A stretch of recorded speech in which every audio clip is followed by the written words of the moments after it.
ಪ್ರೀತಿಯ ವಿದ್ಯಾರ್ಥಿಗಳೇ, ನಾನು ನವೀನ್ ಕುಮಾರ್ ಹಾರ್ಯು 10ನೇ ತರಗತಿಯ ವಿಜ್ಞಾನ ವಿಷಯದಲ್ಲಿನ ನೈಸರ್ಗಿಕ ಸಂಪನ್ಮೂಲಗಳ ಸುಸ್ಥಿರ ನಿರ್ವಹಣೆ sustainable management of natural resources ಎಂಬ ಅಧ್ಯಾಯದ ಬಗ್ಗೆ ಪುನರಾವರ್ತನೆ ಮಾಡೋಣ. ಪ್ರಿಯ ವಿದ್ಯಾರ್ಥಿಗಳೇ, ಈ ಅಧ್ಯಾಯಕ್ಕೆ ಸಂಬಂಧಪಟ್ಟಂತೆ ಎಲ್ಲವೂ ಕೂಡ ಸಾಮಾನ್ಯವಾಗಿ ನಾವು ತಿಳಿದಿರ್ತಕ್ಕಂಥ ವಿಚಾರಗಳೇ, ನಮ್ಮ ಪರಿಸರದಲ್ಲಿ ನಡೀತಾ ಇರತಕ್ಕಂಥ ಅಂಶಗಳೇ ಆಗಿರ್ತವೆ. ಅದನ್ನ ಅನ್ವಯ ರೀತಿಯಲ್ಲಿ ಬರೆಯೋದನ್ನ ಅಭ್ಯಾಸ ಮಾಡ್ಕೊಳ್ಬೇಕಾಗ್ತದೆ. ನಾನು ಮೊದಲಿಗೆ ತಿಳಿಸಿದ್ದೀನಿ ಮಕ್ಕಳೇ. ಮೊದಲಿಗೆ ನಾವು ನೈಸರ್ಗಿಕ ಸಂಪನ್ಮೂಲಗಳು ಅಂದ್ರೆ ಏನು ಅಂದ್ರೆ, ಪ್ರಕೃತಿ ದತ್ತವಾಗಿ ನಿಸರ್ಗದಲ್ಲಿ ನೈಸರ್ಗಿಕವಾಗಿ ಸಿಗ್ತಕ್ಕಂತಹ ಮಾನವನಿಗೆ ಅಥವಾ ನಮಗೆ ಉಪಯುಕ್ತವಾಗಿರ್ತಕ್ಕಂತಹ ಮಾನವನ ಕಲ್ಯಾಣಕ್ಕೋಸ್ಕರ ಇರ್ತಕ್ಕಂಥ ವಸ್ತುಗಳನ್ನೇ ನೈಸರ್ಗಿಕ ಸಂಪನ್ಮೂಲಗಳು ಅಂತ ಕರಿತೇವೆ. ಅಂದ್ರೆ natural resources, the naturally occurring substances, they are fulfil our needs, they are used for human welfare ಅಂತ ಹೇಳಿ ಕರಿತೇವೆ. ಇಂತಹ ನೈಸರ್ಗಿಕ ಸಂಪನ್ಮೂಲಗಳಲ್ಲಿ ನಾವು ಸಾಂಪ್ರದಾಯಿಕ ಶಕ್ತಿ ಸಂಪನ್ಮೂಲಗಳು, ಅಸಾಂಪ್ರದಾಯಿಕ ಶಕ್ತಿ ಸಂಪನ್ಮೂಲಗಳು, ಅದೇ ರೀತಿಯಾಗಿ ನವೀಕರಣಗೊಳ್ಳುವ ಸಂಪನ್ಮೂಲಗಳು, ನವೀಕರಣಗೊಳ್ಳದೇ ಇರುವ ಸಂಪನ್ಮೂಲಗಳು, ರಿನ್ಯೂವಬಲ್ ರಿಸೋರ್ಸಸ್, ನಾನ್ ರಿನ್ಯೂವಬಲ್ ರಿಸೋರ್ಸಸ್, ಎಕ್ಸಿಸ್ಟಬಲ್, ಇನ್ಎಕ್ಸಿಸ್ಟಬಲ್ ರಿಸೋರ್ಸಸ್ ಅಂದ್ರೆ ಬರಿದಾಗುವ, ಬರಿದಾಗದೇ ಇರುವ, ನವೀಕರಣಗೊಳ್ಳುವ, ನವೀಕರಣಗೊಳ್ಳದ, ಸಾಂಪ್ರದಾಯಿಕ, ಅಸಾಂಪ್ರದಾಯಿಕ ಸಂಪನ್ಮೂಲಗಳು. ಈ ರೀತಿಯಾಗಿ ಹಲವಾರು ರೀತಿಯಲ್ಲಿ ನಾವು ಸಂಪನ್ಮೂಲಗಳನ್ನ ವಿಂಗಡಣೆ ಮಾಡ್ತೀವಿ ಮಕ್ಕಳೇ. ಇವುಗಳನ್ನ ನಾವು ಅರಿತು ನಾವು ಹಿತಮಿತವಾಗಿ ಬಳಸ್ಕೊಳ್ತಕ್ಕಂಥದ್ದು ನಮ್ಮೆಲ್ಲರ ಜವಾಬ್ದಾರಿಯಾಗಿರುತ್ತೆ ಅಂತಕ್ಕಂಥದ್ದು.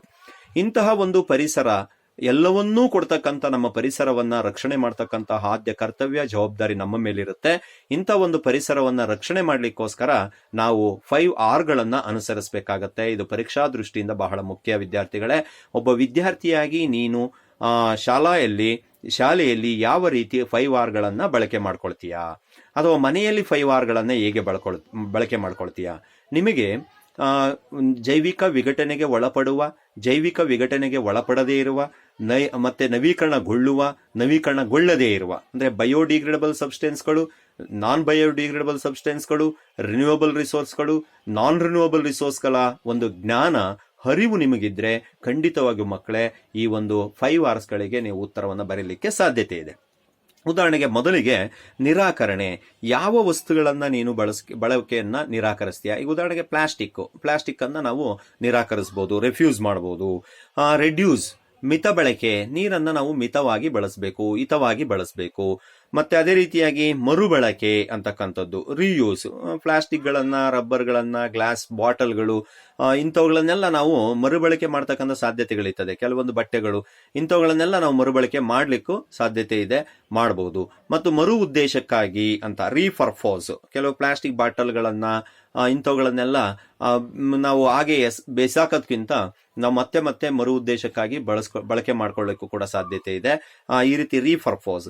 ರೀಸೈಕ್ಲಿಂಗ್ ಮಾಡ್ತಕ್ಕಂಥ, ಮರುಚಕ್ರೀಕರಣ ಮಾಡ್ತಕ್ಕಂಥದ್ದು, ಪ್ಲಾಸ್ಟಿಕ್, ರಬ್ಬರ್, ಗ್ಲಾಸು ಇಂಥವುಗಳನ್ನೆಲ್ಲ ನಾವೇನ್ ಮಾಡ್ಬೋದು, ಪುನೊಮ್ಮೆ ರೀಸೈಕ್ಲಿಂಗ್, ಮರುಚಕ್ರೀಕರಣ ಮಾಡ್ಬೋದು. ಈ ರೀತಿ ನೀವು ಉದಾಹರಣೆ ಸಹಿತವಾಗಿ ಮಕ್ಕಳೇ ಅಭ್ಯಾಸ ಮಾಡ್ಕೊಳ್ಳಿ. ಇದ್ರ ಮೇಲೆ ಪ್ರಶ್ನೆಗಳು ಬರ್ತಕ್ಕಂಥ ಸಾಧ್ಯತೆಗಳು ಹೆಚ್ಚಾಗಿರುತ್ತೆ. ನೈಸರ್ಗಿಕ ಸಂಪನ್ಮೂಲಗಳ ಸುಸ್ಥಿರ ನಿರ್ವಹಣೆಯ ಅಗತ್ಯತೆ ಬಹಳ ಮುಖ್ಯವಾಗಿದೆ ಅಂತ. Why do we need to manage our natural resources ಅಂತಕ್ಕಂಥದ್ದು ಖಂಡಿತವಾಗಿಯೂ ಮಕ್ಕಳೇ.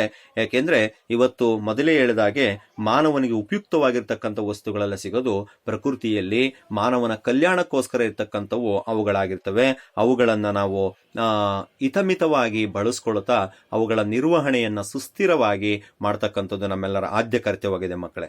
ಇವತ್ತು ನಾವೇನೆಲ್ಲ ವಸ್ತುಗಳನ್ನ ಬಳಸ್ತಾ ಇದೀವೋ, ಆಹಾರ ಆಗಿರ್ಬೋದು, ಬಟ್ಟೆ, ಪುಸ್ತಕ, ಪೀಠೋಪಕರಣಗಳು, ಸಲಕರಣೆಗಳು, ವಾಹನಗಳು, ಒಂದು ಮನೆಯನ್ನ ಕಟ್ಲಿಕ್ಕಾಗಿರ್ಬೋದು, ಕೈಗಾರಿಕೆಗಳಾಗಿರ್ಬೋದು, ಔಷಧಿಗಳಾಗಿರ್ಬೋದು, ಎಲ್ಲವೂ ಕೂಡ ನಮ್ಮ ಪರಿಸರದಿಂದ ಸಿಗ್ತಾ ಇರ್ತಕ್ಕಂಥದ್ದು. ಇವತ್ತು ಪಾಪ್ಯುಲೇಷನ್ ಅಂತಕ್ಕಂಥದ್ದು, ಜನಸಂಖ್ಯೆ ಸ್ಫೋಟನೆ ಆಗ್ತಾ ಇದೆ. ಆ ಹೆಚ್ಚುತ್ತಾ ಇರ್ತಕ್ಕಂಥ ಜನಸಂಖ್ಯೆಗೆ ಅನುಗುಣವಾಗಿ ಡಿಮ್ಯಾಂಡ್ ಕೂಡ ಜಾಸ್ತಿ ಆಗ್ತಾ ಇದೆ, ಅಂದ್ರೆ ಬೇಡಿಕೆ ಜಾಸ್ತಿ ಆಗ್ತಾ ಇದೆ. The demand is more but availability is very less, very poor ಅಂತ ಹೇಳ್ತೀವಿ. ಅಂದ್ರೆ ಸಿಗ್ತಾ ಇರ್ತಕ್ಕಂಥದ್ದು ತುಂಬಾ ಕಮ್ಮಿ ಆಗ್ತಾ ಇದೆ. ಅದರಿಂದ ಸಿಗ್ತಾ ಇರ್ತಕ್ಕಂಥದ್ದೇ ನಾವು ಸರಿಯಾದ ರೀತಿಯಲ್ಲಿ ಯೋಜನೆಯನ್ನ ಮಾಡಿಕೊಂಡು ನಾವು ಬಳಕೆ ಮಾಡ್ಕೋಬೇಕಾಗತ್ತೆ ಮಕ್ಕಳೇ. ಆದ್ರಿಂದ ಈಗಾಗಲೇ ನಾವು ತುಂಬಾ ದುರುಪಯೋಗ ಮಾಡಿದ್ದೇವೆ, ದುಂದು ವೆಚ್ಚ ಮಾಡಿದ್ದೇವೆ. ಇನ್ನೂ ದುಂದು ವೆಚ್ಚವನ್ನ ಮಾಡಿದ್ರೆ ಖಂಡಿತವಾಗ್ಲೂ ಕೂಡ ಮುಂದಿನ ಪೀಳಿಗೆಗೆ ಇವು ನೋಡ್ಲಿಕ್ಕೂ ಕೂಡ ಸಿಗ್ಲಿಕ್ಕಿಲ್ಲ ಅಂತಕ್ಕಂಥದ್ದನ್ನ ಗಮನದಲ್ಲಿಟ್ಕೊಂಡು ನಾವು ದುರುಪಯೋಗ ಮಾಡದೆ ಹಿತಮಿತವಾಗಿ ಇವುಗಳನ್ನ ನ್ಯಾಯಸಮ್ಮತವಾಗಿ ಬಳಸ್ಕೊಳ್ಬೇಕಾಗತ್ತೆ ಮಕ್ಕಳೇ. ಈಗ ಅನೇಕ ಸಂಪನ್ಮೂಲಗಳನ್ನ ಹೊರತೆಗಿತಕ್ಕಂಥ ಸಂದರ್ಭದಲ್ಲಿ ಪರಿಸರಕ್ಕೆ ಹಾನಿನೂ ಕೂಡ ಆಗ್ತಾ ಇರುತ್ತೆ. ಈ ಪರಿಸರದ ಹಾನಿಯನ್ನು ತಪ್ಪಿಸ್ಬೇಕು ಅಂದ್ರೂ ಕೂಡ ಭೂಮಿಯಲ್ಲಿ ಸಿಗ್ತಾ ಇದೆ, ಅನೇಕ ಖನಿಜಗಳು ಸಿಗ್ತವೆ, ಅನೇಕ ಅದಿರುಗಳು ಸಿಗ್ತವೆ, ಅನೇಕ ಫಾಸಿಲ್ ಇಂಧನಗಳು ಸಿಗ್ತವೆ ಅಂತ ನಾವು ಮಿತಿಮೀರಿ ತೆಗಿತಕ್ಕಂಥದ್ರಿಂದಲೂ ಕೂಡ ಅದು ಮಾಲಿನ್ಯಕ್ಕೆ ಕಾರಣ ಆಗುತ್ತೆ ಮತ್ತು ಒಂದು ದಿನ ಸಂಪೂರ್ಣವಾಗಿ ಖಾಲಿಯಾಗ್ತಕ್ಕಂಥದ್ದನ್ನು ನಾವು ನೋಡ್ಬೋದು. ಇಲ್ಲಿ ಅರಣ್ಯಗಳು ಮತ್ತು ವನ್ಯಜೀವಿಗಳು, ಈ ಅರಣ್ಯ ಮತ್ತು ವನ್ಯಜೀವಿಗಳ ಪ್ರಾಮುಖ್ಯತೆ ಏನು, ಏನಕ್ಕೋಸ್ಕರ ಅವುಗಳನ್ನ ನಾವು ಸಂರಕ್ಷಣೆ ಮಾಡಬೇಕು ಅಂತಕ್ಕಂಥದ್ದು. ಈ ಅರಣ್ಯಗಳನ್ನ ಜೀವ ವೈವಿಧ್ಯತೆಯ ಸೂಕ್ಷ್ಮ ತಾಣಗಳು ಅಂತ ಕರಿತೀವಿ. ಅನೇಕ ಜೀವ ಪ್ರಭೇದಗಳು ವಾಸಿಸ್ತಕ್ಕಂತಹ ಒಂದು ತಾಣ ಈ ಒಂದು ಅರಣ್ಯ ಆಗಿರುತ್ತೆ. ಅಲ್ಲಿ ಜೀವ ವೈವಿಧ್ಯತೆಯನ್ನು ನಾವು ಉಳಿಸ್ಕೊಳ್ಬೇಕು ಅಂತ ಹೇಳಿದ್ರೆ, ಸಂರಕ್ಷಣೆ ಮಾಡಬೇಕು ಅಂದ್ರೆ, ಮುಂದಿನ ಪೀಳಿಗೆಗೆ ಅದನ್ನ ಉಳಿಸಿ ಬೆಳೆಸಬೇಕು ಅಂತ ಹೇಳಿದ್ರೆ ಅರಣ್ಯಗಳನ್ನ ವನ್ಯಜೀವಿಗಳನ್ನ ಸಂರಕ್ಷಣೆ ಮಾಡ್ತಕ್ಕಂಥ ಆದ್ಯ ಕರ್ತವ್ಯ ನಮಗಿದೆ. ಒಂದು ಕಡೆ ಹೇಳೋದಾದ್ರೆ ಏನು ಅಂದ್ರೆ, the forest is the deciding factor of the health and wealth of the nation ಅಂತ ಹೇಳ್ತೇವೆ.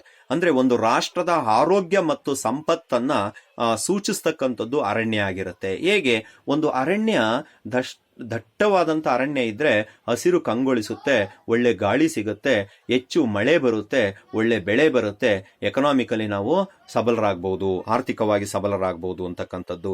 ಈ ರೀತಿ ನಾವು ಆರೋಗ್ಯ ಮತ್ತು ಭಾಗ್ಯ ಅಂದ್ರೆ ಸಂಪತ್ತು ಎರಡೂ ಕೂಡ ಸಿಗಲಿಕ್ಕೆ ಸಾಧ್ಯತೆ ಆಗ್ತದೆ. ಒಂದು ರಾಷ್ಟ್ರದ ಒಂದು ಆರೋಗ್ಯ ಮತ್ತು ಸಂಪತ್ತಿನ ಸೂಚಕವಾಗಿ ಅರಣ್ಯ ಇರುತ್ತೆ. ಅದರಿಂದ ಅದನ್ನ ನಾವು ರಕ್ಷಣೆ ಮಾಡಬೇಕಾಗತ್ತೆ, ಸಂರಕ್ಷಣೆ ಮಾಡಬೇಕಾಗತ್ತೆ.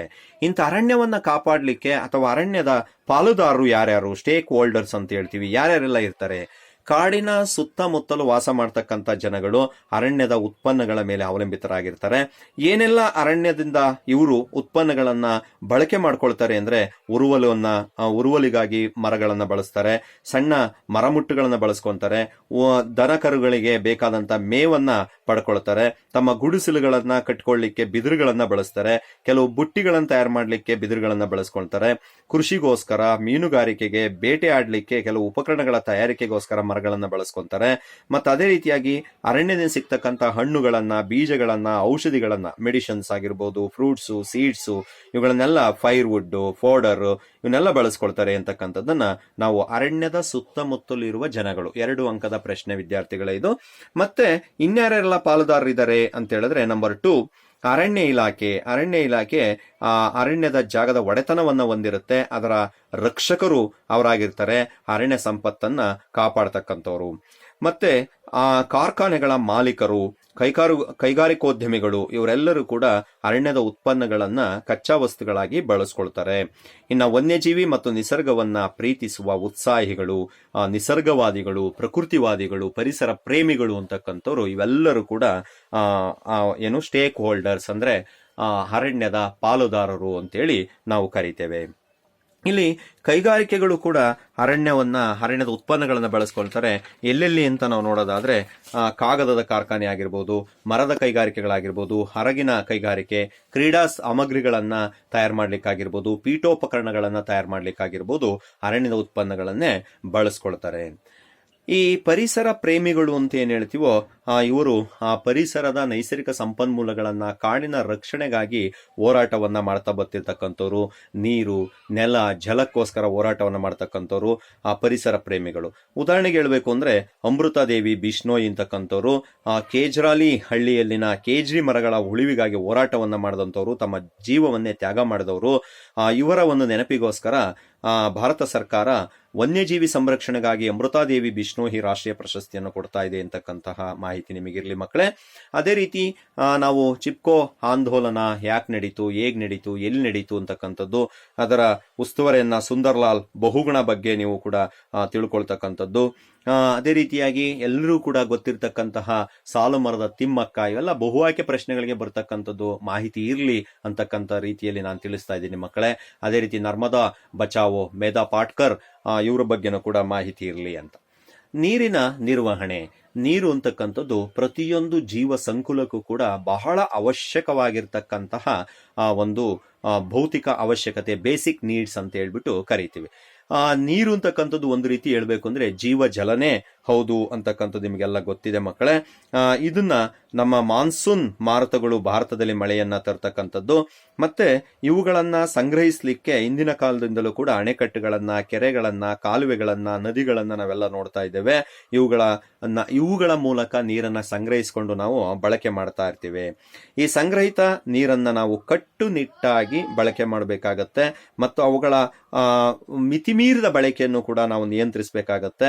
ಮತ್ತು ಅಷ್ಟೇ ಅಲ್ಲದೆ ಇವುಗಳ ಮಾಲಿನ್ಯವನ್ನು ಕೂಡ ನಾವು ತಡೆಗಟ್ಟಬೇಕಾಗತ್ತೆ.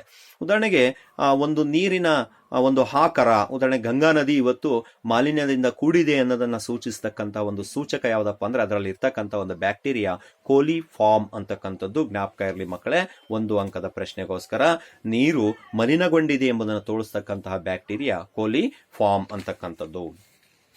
ಇಂತಹ ನೀರನ್ನ ನಾವು ನಿರ್ವಹಣೆ ಮಾಡ್ತಕ್ಕಂಥದ್ದು ನಮ್ಮೆಲ್ಲರ ಆದ್ಯ ಕರ್ತವ್ಯವಾಗಿದೆ. ಅದನ್ನ ಮಲಿನದಿಂದ ಮುಕ್ತಗೊಳಿಸ್ತಕ್ಕಂಥದ್ದು ನಮ್ಮೆಲ್ಲರ ಆದ್ಯ ಕರ್ತವ್ಯವಾಗಿದೆ. ಮತ್ತು ಒಟ್ಟಾರೆಯಾಗಿ ನಾವು ನೀರನ್ನ ಬಳಕೆ ಮಾಡ್ಕೊಳ್ಳೋದಕ್ಕೆ ಇತ್ತೀಚಿನ ದಿನಗಳಲ್ಲಿ ನಾವು ಅಣೆಕಟ್ಟುಗಳನ್ನ ಹೆಚ್ಚೆಚ್ಚು ಕಟ್ತಾ ಇದೀವಿ, ಡ್ಯಾಮ್ಸ್ಗಳನ್ನ ಕಟ್ತಕ್ಕಂಥ ಉದ್ದೇಶ ಮಳೆಯಿಂದ ಬಂದಿರತಕ್ಕಂಥ ನೀರನ್ನ ಒಂದು ಕಡೆ ಸಂಗ್ರಹಿಸಿಕೊಂಡು ಮೀನುಗಾರಿಕೆ ಮಾಡಲಿಕ್ಕೆ, ಕೃಷಿಯನ್ನ ಮಾಡಲಿಕ್ಕೆ, ಅದೇ ಬೇರೆ ಬೇರೆ ಉದ್ದೇಶಗಳಿಗೆ, ವಿದ್ಯುತ್ತನ್ನು ತಯಾರಿಸಲಿಕ್ಕೆ, ಬೇರೆ ಬೇರೆ ಉದ್ದೇಶಗಳಿಗೆ ನಾವು ಬಳಸ್ಕೊಳ್ತಾ ಇದೀವಿ. ಆದರೆ ಅದರ ಜೊತೆಗೆ ಅನೇಕ ಸಮಸ್ಯೆಗಳನ್ನು ಕೂಡ ನಾವು ಎದುರಿಸ್ತಾ ಇದೀವಿ ಮಕ್ಕಳೇ. ಮೊದಲಿಗೆ ಸೋಷಿಯಲ್ ಪ್ರಾಬ್ಲಮ್ಸ್, ಸಾಮಾಜಿಕ ಸಮಸ್ಯೆಗಳು. ಏನಪ್ಪಾ ಸಾಮಾಜಿಕವಾಗಿ ಅಂತ ಹೇಳಿದ್ರೆ, ಆ ಡ್ಯಾಮ್ ಅನ್ನು ಕಟ್ತಕ್ಕಂತಹ ಪ್ರದೇಶದಲ್ಲಿನ ರೈತರು, ಬುಡಕಟ್ಟು ಜನರು ಎಲ್ಲರೂ ಕೂಡ ತಮ್ಮ ಮನೆ ಮಠಗಳನ್ನ ಕಳ್ಕೊಳ್ಬೇಕಾಗ್ತದೆ.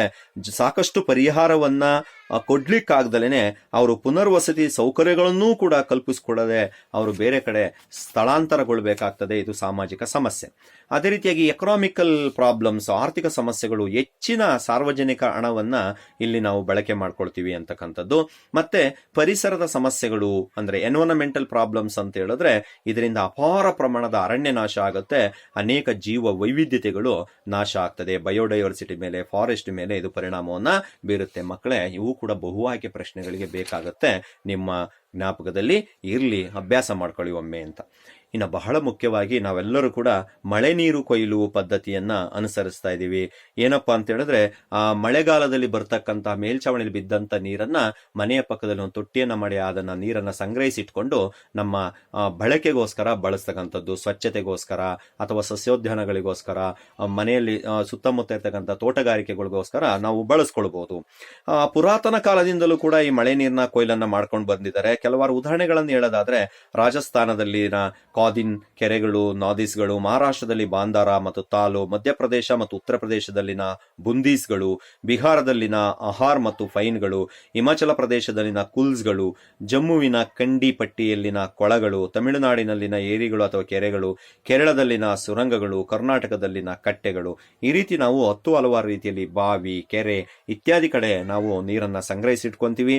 ವರ್ಷ ಪೂರ್ತಿ ಅವುಗಳನ್ನ ಬಳಸ್ಕೊಳ್ತಾ ಇರ್ತೀವಿ ಅಂತಕ್ಕಂಥದ್ದು ಮಕ್ಕಳೇ. ಮೇಲ್ಛಾವಣಿ ನೀರನ್ನ ಸಂಗ್ರಹಿಸ್ತಕ್ಕಂಥ ಘಟಕಗಳು ಇವು ಮಳೆ ನೀರಿನ ಕೊಯ್ಲು, ವಾಟರ್ ಹಾರ್ವೆಸ್ಟಿಂಗ್ ಅಂತಕ್ಕಂಥದ್ದು. ಸರ್ಕಾರನು ಕೂಡ ಇದಕ್ಕೆ ಹೆಚ್ಚು ಒತ್ತನ್ನ ಕೊಡ್ತಾ ಇದೆ, ಆರ್ಥಿಕವಾಗಿ ಸೌಲಭ್ಯವನ್ನು ಕೂಡ ಒದಗಿಸ್ತಾ ಇದೆ. ಇದನ್ನ ನಾವು ಬಳಕೆ ಮಾಡ್ಕೊಳ್ಬೇಕು, ನೀರನ್ನ ಹಿತಮಿತವಾಗಿ ಬಳಸಬೇಕು. ಅಂತರ್ಜಲವನ್ನ ನಾವು ಸಂರಕ್ಷಣೆ ಮಾಡಬೇಕು ಅಂದ್ರೆ ಮಳೆ ನೀರಿನ ಕೊಯ್ಲನ್ನ ಅನುಸರಿಸಬೇಕು, ಅಂತರ್ಜಲವನ್ನ ಹೆಚ್ಚಿಸಬೇಕು, ಅಂತರ್ಜಲವನ್ನ ಸಂರಕ್ಷಣೆ ಮಾಡಬೇಕಂತ ಆದ್ಯ ಕರ್ತವ್ಯ ನಮ್ಮ ಮೇಲಿದೆ.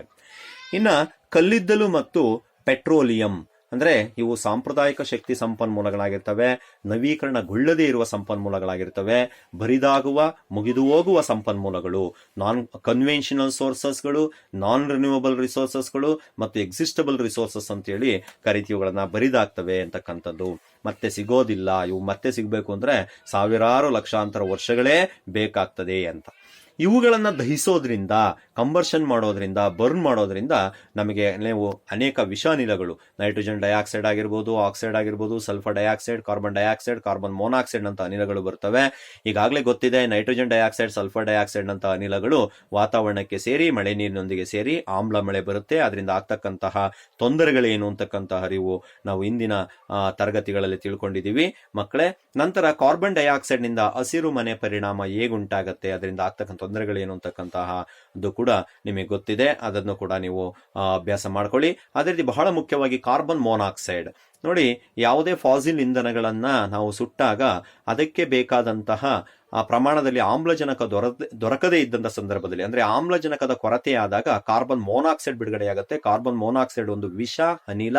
ಇದು ಏನಾದರೂ ಕೂಡ ನಮ್ಮ ಉಸಿರಾಟದ ಸಂದರ್ಭದಲ್ಲಿ ನಮ್ಮ ದೇಹವನ್ನ ತಲುಪಿದ್ರೆ ಅವರು ಸಾಯ್ತಕ್ಕಂಥ ಸ್ಥಿತಿಯನ್ನು ಕೂಡ ತಲುಪ್ತಾರೆ. ಯಾಕೆಂದ್ರೆ ಆಕ್ಸಿಜನ್ ಮತ್ತು ಹಿಮೋಗ್ಲೋಬಿನ್ ಇರ್ತಕ್ಕಂಥ ಸಂಬಂಧವನ್ನ ಕಡಿತಗೊಳಿಸಿ ಕಾರ್ಬಾಕ್ಸಿ ಹಿಮೋಗ್ಲೋಬಿನ್ ಆಗಿ ಹಿಮೋಗ್ಲೋಬಿನ್ ಜೊತೆ ಕಾರ್ಬನ್ ಮೊನಾಕ್ಸೈಡ್ ಸೇರ್ಕೊಳ್ಳುತ್ತೆ. ಉಸಿರು ಕಟ್ಟಿ ಸತ್ತೋಗ್ತಕ್ಕಂಥ ಸಾಧ್ಯತೆಗಳು ಹೆಚ್ಚಾಗಿರುತ್ತೆ. ಕಾರ್ಬನ್ ಮೊನಾಕ್ಸೈಡ್ ಒಂದು ವಿಷ ಅನಿಲ ಅಂತಕ್ಕಂಥದ್ದು.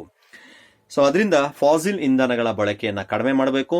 ಅಸಾಂಪ್ರದಾಯಿಕ ಶಕ್ತಿ ಸಂಪನ್ಮೂಲಗಳನ್ನ ಹೆಚ್ಚೆಚ್ಚು ನಾವು ಬಳಸ್ಕೋಬೇಕು. ಜೈವಿಕ ರಾಶಿ ಅನಿಲ ಆಗಿರ್ಬೋದು, ಮಾರುತ ಶಕ್ತಿ ಆಗಿರ್ಬೋದು, ಜಲಶಕ್ತಿ ಆಗಿರ್ಬೋದು, ಅದೇ ರೀತಿಯಾಗಿ ನಾವು ಸೌರ ಶಕ್ತಿ ಆಗಿರ್ತಕ್ಕಂಥದ್ದು, ಟೈಡಲ್ ಎನರ್ಜಿ ಅಂತಕ್ಕಂಥದ್ದು, ಅಲೆಗಳ ಶಕ್ತಿ, ಇಂತಹ ಅಸಾಂಪ್ರದಾಯಿಕ ಶಕ್ತಿ ಸಂಪನ್ಮೂಲಗಳನ್ನ ಅಂದ್ರೆ ನವೀಕರಣಗೊಳ್ಳುವ ರಿನ್ಯೂವಬಲ್ ರಿಸೋರ್ಸಸ್ಗಳನ್ನು ಹೆಚ್ಚೆಚ್ಚಾಗಿ ಬಳಸ್ಕೋಬೇಕು ಮಕ್ಕಳೇ. ಪರಿಸರವನ್ನ ಕಾಪಾಡಲಿಕ್ಕೆ ನಾವು ಪರಿಸರ ಸ್ನೇಹಿ ಶಕ್ತಿ ಬಳಕೆಯ ವಿಧಾನಗಳನ್ನು ಅನುಸರಿಸಬೇಕಾಗತ್ತೆ.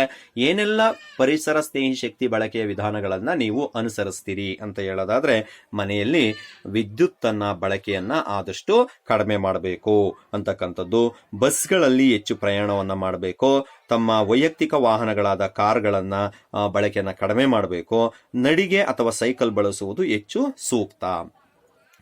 ಮನೆಯಲ್ಲಿ ವಿದ್ಯುತ್ ಬಲ್ಬ್ ಅನ್ನ ಅಥವಾ ಪ್ರತಿದೀಪ್ತ ನಳಿಗೆಗಳನ್ನ ಬಳಸೋದು ಹೆಚ್ಚಾಗಿ CFL LED ಬಲ್ಬ್ಗಳನ್ನ ಇತ್ತೀಚಿನ ದಿನಗಳಲ್ಲಿ ನಾವು ಹೆಚ್ಚೆಚ್ಚು ಬಳಸ್ತಾ ಇದೀವಿ. ಫ್ಲೂರೆಸೆಂಟ್ ಬಲ್ಬ್ಗಳನ್ನ ಬಳಸಬೇಕು.